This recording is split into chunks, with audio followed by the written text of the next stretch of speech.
This is the reading for day 70 of the year 2022, March the 11th, 2022. I'm reading from the New Living Translation of the Chronological One-Year Reading Bible. Today's scripture is from the book of Numbers. Numbers chapter 34, starting at verse 1, heading, Boundaries of the Land. Then the Lord said to Moses, Give these instructions to the Israelites. When you come into the land of Canaan, which I am giving you as your special possession, these will be the boundaries.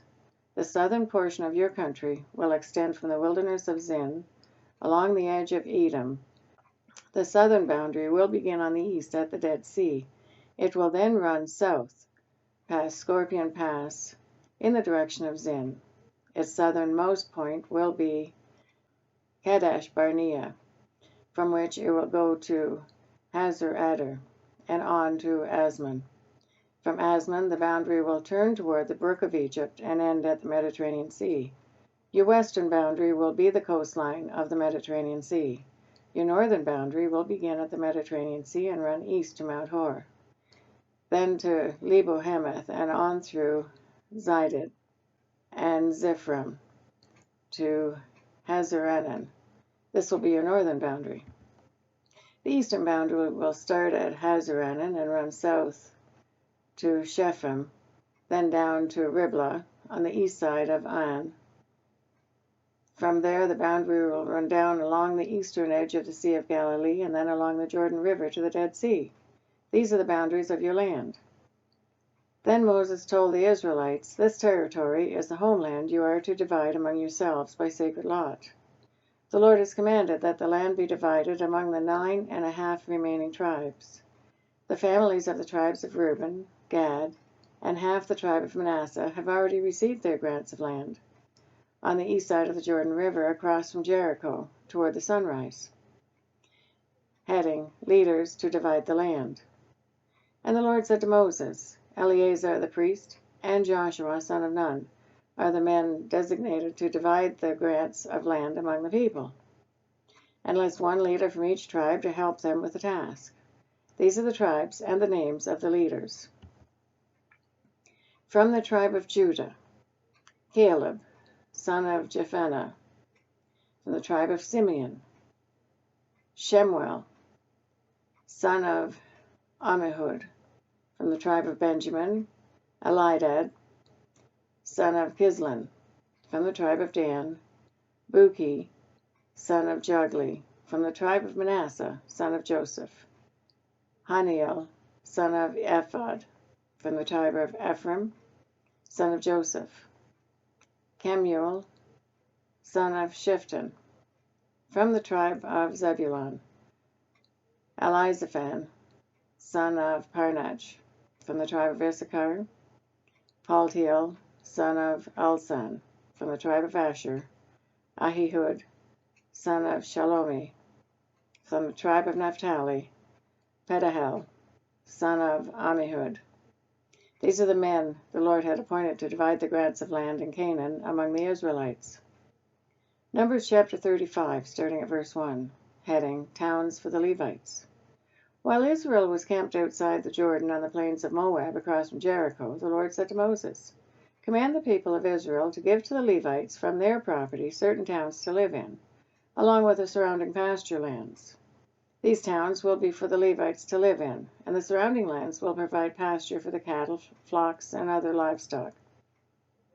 The pasture land assigned to the Levites around these towns will extend 1,500 feet from the town walls in every direction. Measure off 3,000 feet outside the town walls in every direction, east, south, west, and north, with a town at the center. This area will serve as the larger pasture land for the towns. 6 of the towns you give the Levites will be cities of refuge, where a person who has accidentally killed someone can flee for safety. In addition, give them 42 other towns. In all, 48 towns with the surrounding pasture land will be given to the Levites. These towns will come from the property of the people of Israel. The larger tribes will give more towns to the Levites, while the smaller tribes will give fewer. Each tribe will give property in proportion to the size of its land. Heading, Cities of Refuge. The Lord said to Moses, "Give the following instructions to the people of Israel. When you cross the Jordan into the land of Canaan, designate cities of refuge to which people can flee if they have killed someone accidentally. These cities will be places of protection from a dead person's relatives who want to revenge the death. The slayer must not be put to death before being tried by the community. Designate 6 cities of refuge for yourselves, 3 on the east side of the Jordan River and 3 on the west in the land of Canaan. These cities are for the protection of Israelites, foreigners living among you, and traveling merchants. Anyone who accidentally kills someone may flee there for safety. But if someone strikes and kills another person with a piece of iron, it is murder, and the murderer must be executed. Or if someone with a stone in his hand strikes and kills another person, it is murder, and the murderer must be put to death. Or if someone strikes and kills another person with a wooden object, it is murder, and the murderer must be put to death. The victim's nearest relatives is responsible for putting the murderer to death. When they meet, the avenger must put the murderer to death. So if someone hates another person and waits in ambush, then pushes him or throws something at him and he dies, it is murder. But if someone hates another person and hits him with a fist and he dies, it is murder. In such cases, the avenger must put the murderer to death when they meet. But suppose someone pushes another person without having shown previous hostility, or throws something that unintentionally hits another person, or accidentally drops a huge stone on someone.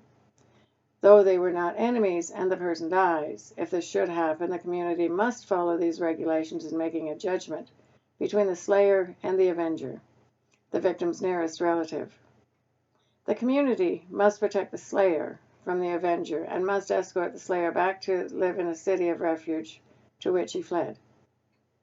There he must remain until the death of the high priest, who was anointed with the sacred oil.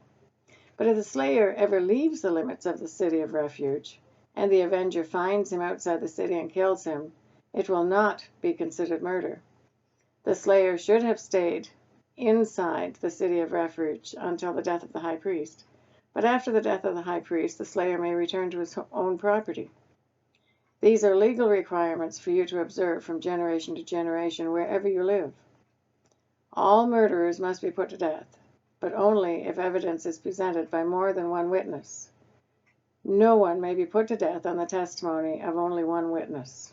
Also, you must never accept a ransom payment for the life of someone judged guilty of murder and subject to execution.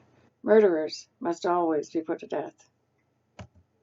And never accept a ransom payment from someone who has fled to a city of refuge, allowing a slayer to return to his property before the death of the high priest. This will ensure that the land where you live will not be polluted, for murder pollutes the land, and no sacrifice except the execution of the murderer can purify the land from murder. You must not defile the land where you live, for I live there myself. I am the Lord who lives among the people of Israel. Numbers chapter 36, starting at verse 1, heading, Women who inherit property.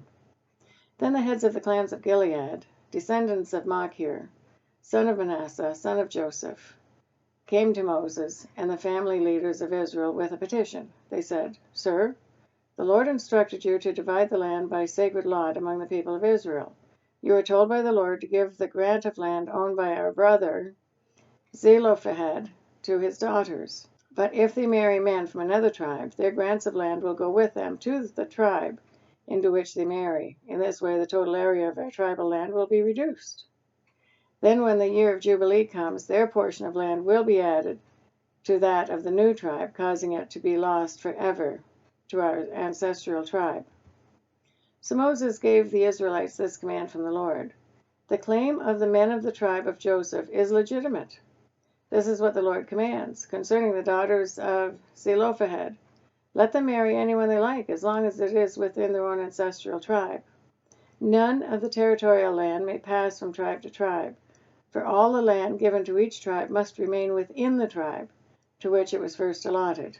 The daughters throughout the tribes of Israel who are in line to inherit property must marry within the tribe, so that all the Israelites will keep their ancestral property. No grant of land may pass from one tribe to another. each tribe of Israel must keep its allotted portion of land. The daughters of Zelophehad did as the Lord commanded Moses. Mahlah, Tirzah, Hoglah, Milcah, and Noah all married cousins on their father's side. They married into the clans of Manasseh, son of Joseph.